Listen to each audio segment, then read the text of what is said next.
В прошлом судья, сам человек из Казахстана приехал и сейчас опять улетает в Казахстан, занимается темой эмоциональный интеллект, то есть эмоциональное сознание. Отлично. Вот такая интересная тема. Всем здравствуйте, я Олег Корчагин, практикующий юрист, практикующий психолог. Значит, я занимаюсь с 2003 года исследованием закономерностей психических состояний человеческой души, ума, сознания и тела. И все, что с этим связано. И когда в итоге того, я начал познавать самого себя, потому что понял, что я себя не знаю, и познавая себя, я начал познавать заново то, что, казалось бы, мне знаю, то есть то, что происходит вокруг меня. И стали возникать озарения, в результате которые сложились в целостную концепцию мировосприятия, благодаря которой я стал себя намного лучше чувствовать в плане эмоциональном, ну и это повлекло, соответственно, изменения на физическом плане и изменения в деятельности. Почему я работал судьей? Ну, у вас здесь арбитражный суд, у нас экономический. В 2005 году я ушел в отставку, потому что с таким восприятием я не мог находиться и играть какую-то уже роль, которая была мне некомфортна вот здесь. Поэтому я вышел на частную практику и сейчас занимаюсь тем, что мне нравится, поэтому каждый день, в принципе, я счастлив. Я хочу с вами поделиться некоторыми открытиями, и сейчас такое модное это понятие, может быть, слышали, да, эмоциональный интеллект. Есть IQ, есть EQ. Что это такое эмоциональный интеллект? Эмоциональный интеллект – это способность человека различать, в первую очередь, различать свои эмоциональные состояния. И в какой-то мере, можно сказать, управлять этими состояниями. Потому что если мы не можем управлять своим эмоциональным состоянием, то эмоциональное состояние управляет нами. Как это происходит?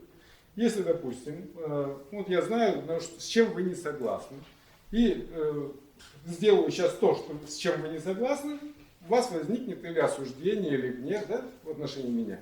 И, соответственно, вы сделаете определенные действия. Почему? Потому что эмоциональное сознание вас побудит к определенному поступку.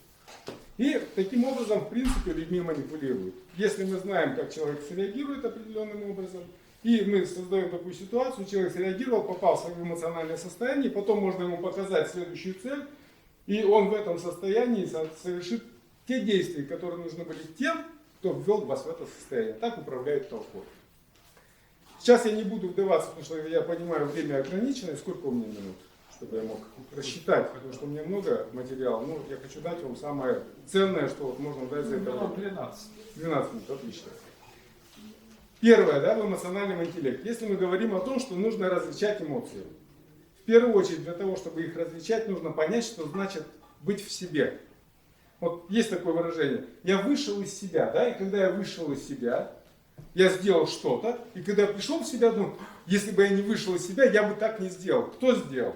То есть, когда я был не в себе, я сделал определенным образом. Когда я пришел в себя, что такое?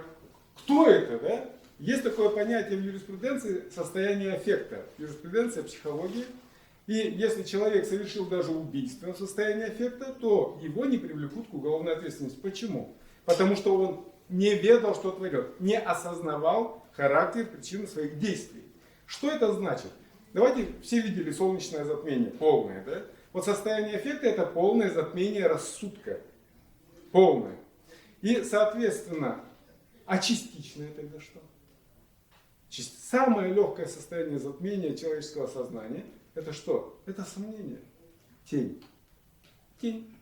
Чуть больше сомнения, оно перерастает в страх. А когда совсем затмение – состояние аффекта. И если исходить из такой примерной концепции, то можно было бы это, знаете, как изобразить? Представьте, что вот я стою в неком таком кружочке, и из этого кружочка льется чистый белый свет. А вокруг меня есть другие кружочки, условно их 7. Ну, условно 7 базовых эмоций. Вот вокруг меня кружочки. Из них тоже льется свет, но красный, синий, желтый, зеленый, то есть спектр этого света. И вот если мое условное внимание, эмоциональный маятник, который направляет мое внимание. Если я выхожу, допустим, из себя в состояние гнева, это красный столб света, и я как бы вот, представьте, что есть такая грань вот этого белого чистого света, и она такая, она неосязаема, она как, знаете, когда руку из-под воды высовываешь, и вода стекает с нее, да, поверхностное натяжение воды не составляет никакого усилия, чтобы вытащить руку из воды. Точно так же не составляет никакого усилия, чтобы выйти из себя, выйти за грань здравого рассудка и войти в гнев, войти в осуждение, войти в обиду, войти в эйфорию, в позитив. Войти в любовь. Вот. Войти в любовь – это выйти из любви. Любовь, если говорить о безусловной любви, вот тут-то как раз и нужна точка отсчета. Точка отсчета, безусловная любовь, это не потому что. Видели все игрушку Ванька-встанька, да? Неваляшка. Вот он когда стоит, он в любви. Когда Ванька-встанька стоит ровно, он условно в этом чистом белом свете. Чистый белый свет. Если мы его разобьем на части, он получается красный, желтый, синий, зеленый. То есть спектр чистого белого света это не целое. Совокупность всех спектров это целое. Разделенное это уже эмоциональное. И вот условно, если я выхожу из состояния целого, из чистого белого света и вхожу в красное, в гнев, чуть-чуть вошел, чуть-чуть начинаю злиться. И бывает же такое, вот если я сейчас заведусь, то лучше я не буду делать. И раз как бы назад. Просто представляете, как это работает. Как с Ванька-встанька. Вот представьте, что вы Ванька-встанька. Потом, сейчас обижусь. Нет, не буду обижаться, то вдруг не так пойму. Или раз что-то такое произошло, и ты так, испугался и вошел в этот страх. И ты все в страхе, он тебя парализовал. Или заставил совершить такое действие, да, которое вообще это немыслимо для твоих физических способностей. Запрыгнуть на высокий забор. Или перевернуть машину, которая, допустим, придавила твоего ребенка. Да? Люди же это делают, это же доказано фактом. Почему? Почему это так происходит? Потому что когда мы находимся в состоянии эмоционального отождествления, у нас отсутствует сомнения. Сомнение, оно это пограничное состояние, когда мы не здесь, не там, когда у нас есть эмоциональное я и есть наше истинное я, и вот они между собой борются. И вот это вот сомнение, кто кого переборет? А когда ты вошел в состояние аффекта, нет сомнений. Это сила, потому что это действие без сомнений. Человек, когда не сомневается, он может запрыгнуть, перевернуть, он может убежать, он может победить в агрессии, уничтожить. Но, какова бы ни была сильна сила разделенного эмоционального состояния, да, это энергия, эмоция это энергия. Но лишь только красный свет, как он может сравниться с чистым белым светом, в который включает в себя энергии всех спектров? Это сила любви. Как вот, говорят, ты маму детей спрашиваешь, ты кого больше любишь, папу или маму, да? Ну как ответить на этот вопрос? А ты с кем дольше, чаще находишься или дольше в этом состоянии, с папой или с мамой, да? Что такое любовь? Я могу находиться в течение дня вот в этом состоянии, допустим, 20% времени. А 80% времени, реагируя на определенные обстоятельства, я могу находиться в состоянии других эмоций. И человек может болтаться, его эмоциональный условный маятник может болтаться как карандаш в стакане по этим эмоциям, не приходя в себя. Каковы последствия? Элементарные. Наверное, все видели фильм про воду, да? Когда эксперимент, ребенок, японец, на внимание обращает плесенью и так далее. Замораживают воду, если на нее эмоциональное воздействие, молекулярная кластерная структура меняется. Если она в любви, гармония. Если не в любви, разрушенная. 80% тела из воды. Как только мы выходим из состояния целостного восприятия в эмоциональное, представьте, что происходит с кластерами нашего тела. Мы мутируем. Если человек не приходит в течение дня в себя, что происходит с его здоровьем? Разрушается. Почему раньше люди ездили на курорт? Почему быстро восстанавливалось там здоровье? Там благоприятный эмоциональный фон. Не водичка, процедура, это только так себе. Но благодаря тому, что там пришел человек в себя, ходит в спокойствии, восстанавливается структура. В Японии есть храмы, через которых люди, прожив несколько месяцев, молодеют на несколько лет. Почему? Опять это же самый эффект. И ничего не надо доказывать, вы сами все это знаете, на себе ощущаете. На моих лекциях люди сидят по 3 часа, внимая то, что я говорю, и попадают в это состояние, потом говорят, ой, что-то я сегодня так спал, уже столько лет так не спал. Ой, у меня здоровье восстановилось. Я ничего не делаю. Просто когда человек сидит в таком состоянии и внимает, он в себе. Когда он в себе, 3 часа подряд в себе, а в обычной жизни он не бывает столько времени в этом состоянии, у него просто происходит на физиологическом уровне восстановление. Потому что когда мы находимся в этом состоянии, мы целые. Как только мы выходим из состояния целого в разделенное, мы не целые, мы поломанные. Вопрос можно? Да. Вы закончили? Нет еще. Вопрос Ну можно? давайте. Нет, Да, давайте закончить. я закончу. Да. Да. Что такое любовь? Как ее можно интерпретировать? Любовь – это состояние всепонимания. Почему? Представьте, что человек, его человеческое, все люди подходят к некой условной горе. И эта гора, на которую нужно взойти по спирали. Определенной тропы нет. И все идут по этой вот тропе, как-то вот толкаются, каждый за свое место борется. С одной стороны жарко, с другой холодно, с третьей темно, грустно и так далее. И только тот, кто взошел на самую вершину, он обретает некую легкость и понимание. Он стоит наверху и видит всех идущих. И он понимает, что каждый дойдет всему свое время. И он всех понимает.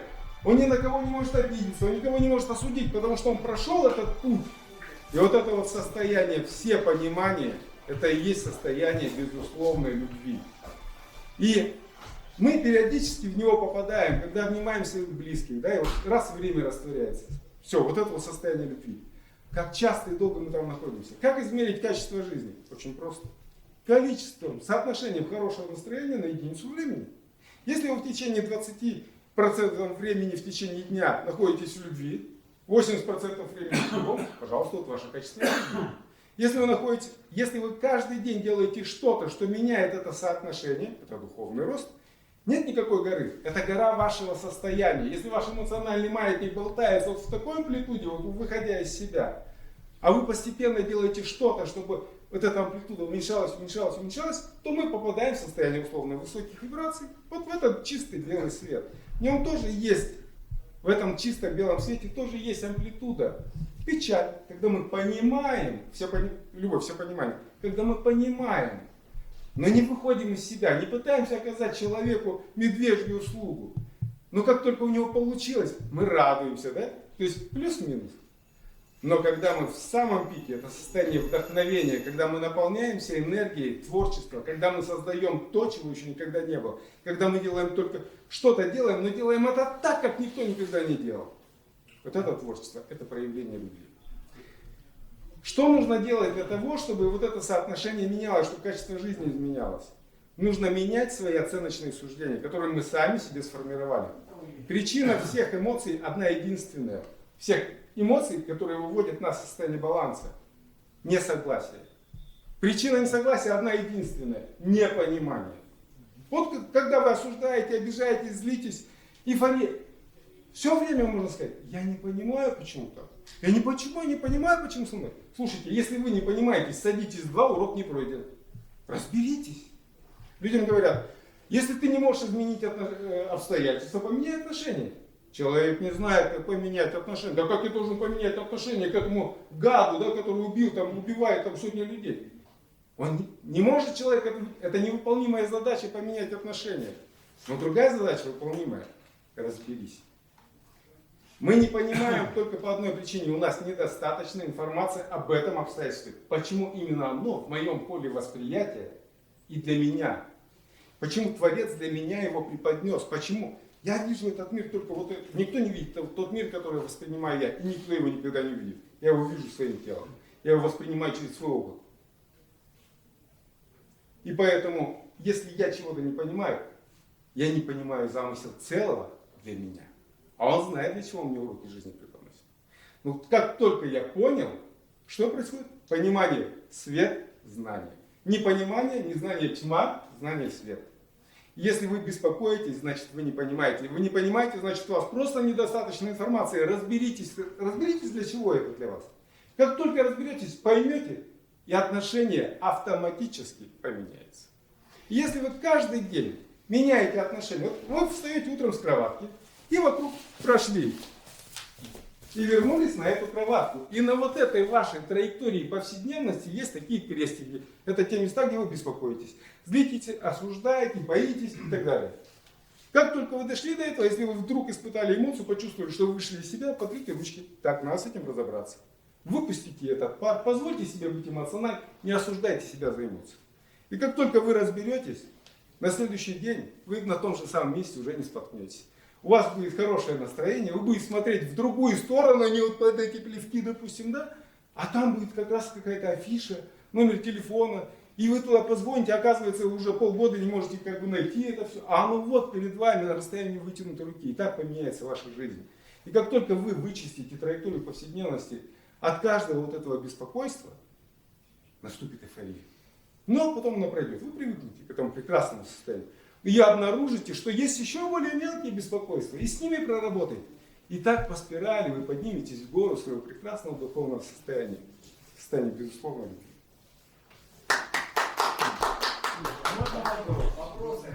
Вы коснулись проблемы тайны внутреннего собеседника. Верно. Наблюдатель.